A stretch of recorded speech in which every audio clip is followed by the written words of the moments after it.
उधर ईरान ने कुवैत की सबसे बड़ी तेल रिफाइनरी मीना अल अहमदी पर ड्रोन से हमला कर भयंकर तबाही मचा दी। ये न सिर्फ कुवैत बल्कि दुनिया की सबसे अहम तेल रिफाइनरियों में एक है। इस हमले को ईरान के साउथ पार्स गैस फील्ड पर हुए अटैक का जवाब माना गया और अपने गैस फील्ड पर हुए हमले से बौखलाए ईरान के कुवैत के तेल रिफाइनरी को निशाना बना दिया। उसके कई ड्रोन वहां पहुंचे और उन्होंने तेल रिफाइनरी को आग के गोले में तब्दील कर दिया। जैसे ही हमले हुए वहां मौजूद एक के बाद एक कई तेल टैंकर भयंकर आग की चपेट में आ गए। चंद सेकंड में ही मीन अल अहमदी तेल रिफाइनरी पूरी तरह आग की चपेट में आ गई। वहां सैकड़ों फीट ऊपर तक लपटें उठनी शुरू हो गईं। काले धुएं का गुबार तो ऐसा उठा जैसे वहां कोई ज्वालामुखी फट गया हो। धुआं तेजी से आसमान तक फैल गया। ईरान के ड्रोन ने वहां ऐसी तबाही मचाई कि लाखों बैरल तेल पल भर में नष्ट हो गया। ये कुवैत की सबसे बड़ी तेल रिफाइनरी है। हालांकि अपने गैस फील्ड पर हुए हमले के बाद बौखलाए ईरान ने एक रोज पहले कतर और सऊदी अरब को निशाना बनाया था और उन देशों में मौजूद गैस प्लांट और तेल रिफाइनरी पर हमले किए थे। लेकिन कहा जा रहा है कि उसका बदला पूरा नहीं हुआ है। इन हमलों के अगले ही दिन ईरान ने कुवैत को दहला दिया और उसके हमलों से कुवैत की तेल रिफाइनरी आग की लपटों में घिर गई। इन हमलों के बाद कुवैत की इस सबसे बड़ी तेल रिफाइनरी को बंद कर देना पड़ा।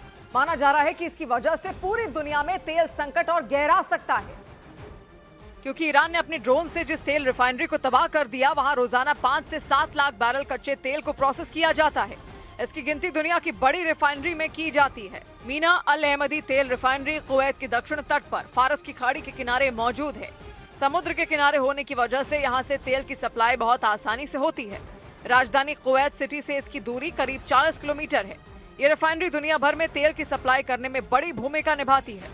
इसे दुनिया का तेल हब भी माना जाता है, लेकिन ईरान के ड्रोन हमलों ने उसे बर्बाद कर दिया। कहा गया कि वहां हुए नुकसान की भरपाई करने में महीनों का वक्त लग सकता है।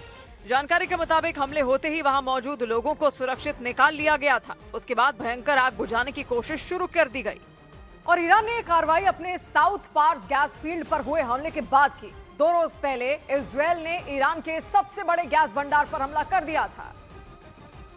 इस हमले के बाद ईरान इतना बौखला गया था कि उसने अपना गुस्सा उतरने के लिए कतर और सऊदी अरब को टारगेट किया। इन दोनों देशों में अमेरिका के सैन्य अड्डे हैं, लेकिन ईरान ने कतर के सबसे बड़े गैस प्लांट पर हमला किया और फिर सऊदी अरब की तेल रिफाइनरी को निशाना बनाया गया था। उसने कतर पर हमला करने के लिए अपनी बैलिस्टिक मिसाइल का इस्तेमाल किया तो सऊदी अरब में अटैक के लिए खतरनाक ड्रोन भेजे थे। इन हमलों से दोनों जगहों पर भयंकर तबाही मच गई थी। साउथ पार्स गैस फील्ड पर हुए हमले के बाद ईरान की बौखलाहट इसलिए सामने आई थी क्योंकि उसकी कुल कमाई का बड़ा हिस्सा इसी क्षेत्र से आता है। साउथ पार्स गैस फील्ड फारस की खाड़ी में फैला है। ईरान की ज्यादातर बिजली गैस से बनती है और वहाँ की ज्यादातर फैक्ट्रियां उसी पर निर्भर हैं।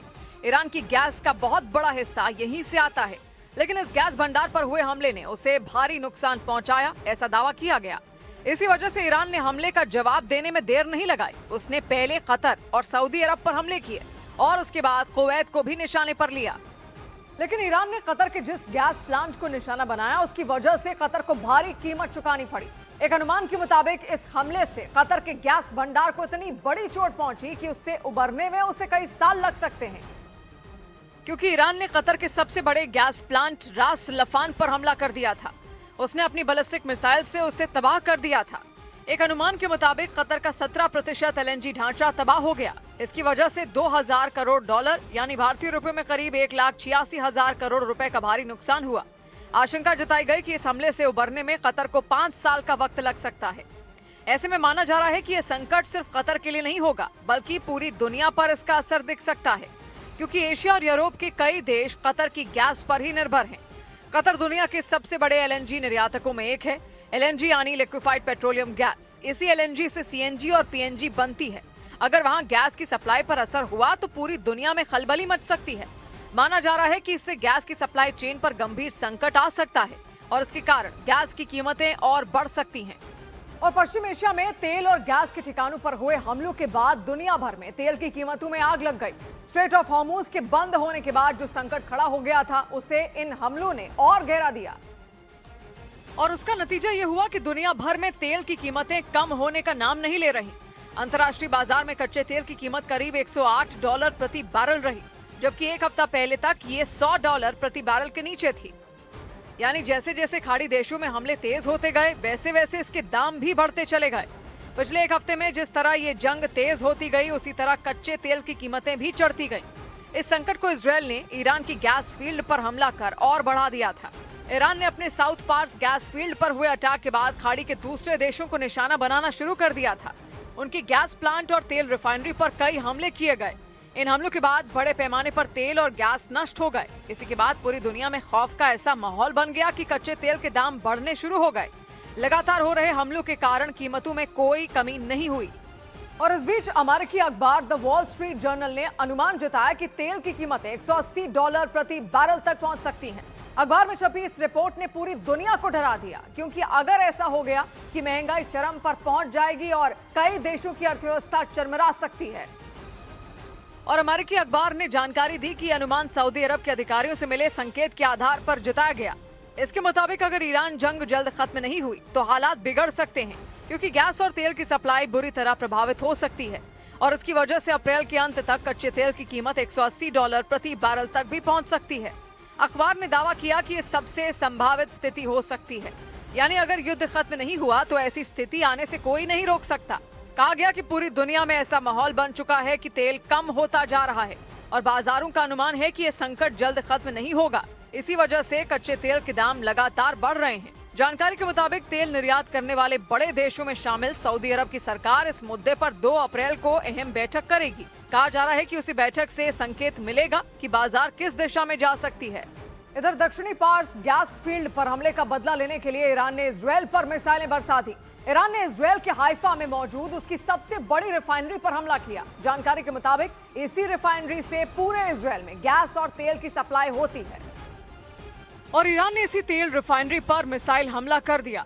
इस हमले से पहले आसमान में मिसाइल जाती दिखाई दी। वो तेजी से अपने टारगेट की तरफ बढ़ रही थी और कुछ सेकंड बाद ही वो मिसाइल अपने टारगेट पर गिर गई। इसके बाद वहां जोरदार धमाका हुआ। यह हमला इतना भयंकर था कि आसपास के कई इलाके दहल गए। दावा किया गया कि ईरान ने इजरायल से बदला लेने के लिए यह हमला किया। इजरायल ने ईरान के दक्षिणी पार्स गैस फील्ड पर हमला किया था। इसकी वजह से ईरान को भारी नुकसान हुआ था। दावा किया गया कि इसके बाद ईरान ने बदला लेने की ठान ली और इजरायल के हाइफा की सबसे बड़ी तेल रिफाइनरी पर बड़ा हमला कर दिया। यूएस के प्रेसिडेंट ने कहा कि इस्राइल की तरफ से जो अटैक किया गया उसमें यूएस फोर्सेस शामिल नहीं थे। तो ये आप देख सकते हैं, एक बहुत बड़ी रिफाइनरी है और यहाँ से ही गैस, पेट्रोल, डीजल और बाकी प्रोडक्ट्स जो हैं वो सप्लाई होते हैं पूरे इस्राइल को। हालांकि इजरायल ने दावा किया कि ईरान के हमले में उसकी तेल रिफाइनरी को ज्यादा नुकसान नहीं हुआ, लेकिन इस हमले के बाद नेतन्याहू ने भरोसा दिया कि वो भविष्य में ईरान के गैस फील्ड पर हमला नहीं करेंगे। इससे पहले ट्रंप ने दावा किया था कि वो ईरान के दक्षिणी पास गैस फील्ड पर हुए हमले में शामिल नहीं थे। खबरें आई थी कि इसके बाद ट्रंप ने नेतन्याहू को नसीहत भी दी थी कि वो ईरान के गैस फील्ड पर दोबारा हमला ना करें। और नेतन्याहू ने बयान देकर साफ कर दिया कि उन्होंने ट्रंप की नसीहत मान ली।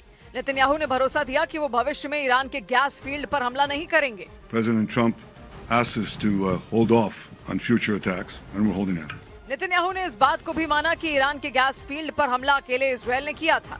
इसमें ट्रंप का कोई हाथ नहीं था। इस दौरान नेतन्याहू ने उन अफवाहों पर भी विराम लगा दिया जिसमें कहा जा रहा था कि ईरान के खिलाफ जंग में अमेरिका को इजरायल ने घसीटा है। Israel somehow dragged the U.S. into a conflict with Iran. Does anyone really think that someone can tell President Trump what to do? Israel ने ईरान के गैस फील्ड पर हमला किया था। इसका बदला लेने के लिए ईरान ने भी इजरायल और सऊदी अरब की तेल रिफाइनरी पर हमला कर दिया था। इसके बाद ट्रंप ने भरोसा दिया था कि वो भविष्य में ईरान के गैस फील्ड पर हमला नहीं करेंगे और ट्रंप के बाद इजरायल ने भी ईरान के गैस फील्ड पर हमला करने से इनकार कर दिया। उधर इजरायल के प्रधानमंत्री बेंजामिन नेतन्याहू ने अपने एक भाषण के दौरान ये मंशा जाहिर कर दी कि वो स्ट्रेट ऑफ हॉर्मुज की जरूरत को हमेशा के लिए खत्म कर देना चाहते हैं। इसके लिए नेतन्याहू ने तेल और गैस की सप्लाई के लिए दुनिया के सामने एनर्जी कॉरिडोर प्लान का जिक्र किया। 28 फरवरी को ईरान के साथ शुरू हुए जंग के दौरान पूरी दुनिया में तेल सप्लाई का अहम रास्ता स्ट्रेट ऑफ हॉर्मुज सबसे ज्यादा चर्चा में रहा और इसकी वजह थी समुद्री रास्ते पर ईरान का कब्जा। ईरान ने अमेरिका और इजरायल के साथ जंग के दौरान मिसाइलों और ड्रोन से पलटवार तो किया, इसके साथ ही उसने तेल सप्लाई के अहम रास्ते स्ट्रेट ऑफ हॉर्मुज को भी बंद कर दिया। नतीजा ये हुआ कि समुद्री रास्ते के दोनों तरफ जहाजों और तेल टैंकरों का जाम लग गया। अगर किसी ने चोरी छिपे इस रास्ते को पार करने की कोशिश की तो ईरान की सेना ने उस जहाज पर हमला भी कर दिया। ये समुद्री रास्ता बंद होने की वजह से पूरी दुनिया में हाहाकार मच गया। कई देशों में तेल संकट पैदा हो गया।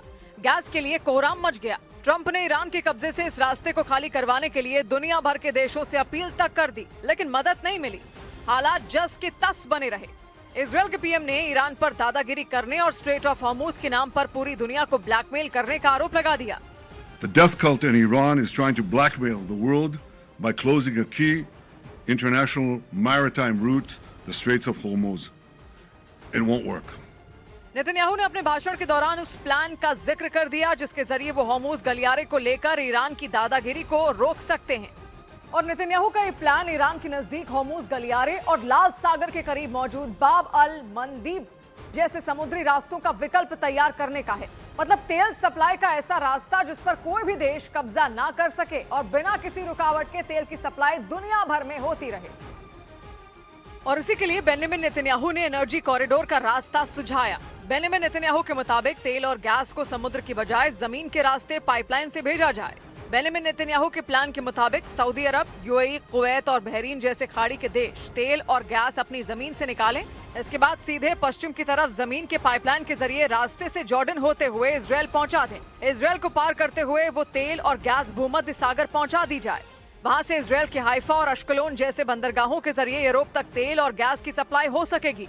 नेतन्याहू के मुताबिक अगर ऐसा कर लिया जाए तो स्ट्रेट ऑफ हॉर्मुज और बाब अल मंदीब जैसे समुद्री रास्तों से बचा जा सकेगा। लेकिन ये प्लान जितना बड़ा है उतना ही मुश्किल भी है, क्योंकि इसके लिए सऊदी अरब, यूएई समेत खाड़ी देशों को इजरायल के साथ खुलकर जुड़ना होगा। जॉर्डन को भी साथ लाना होगा।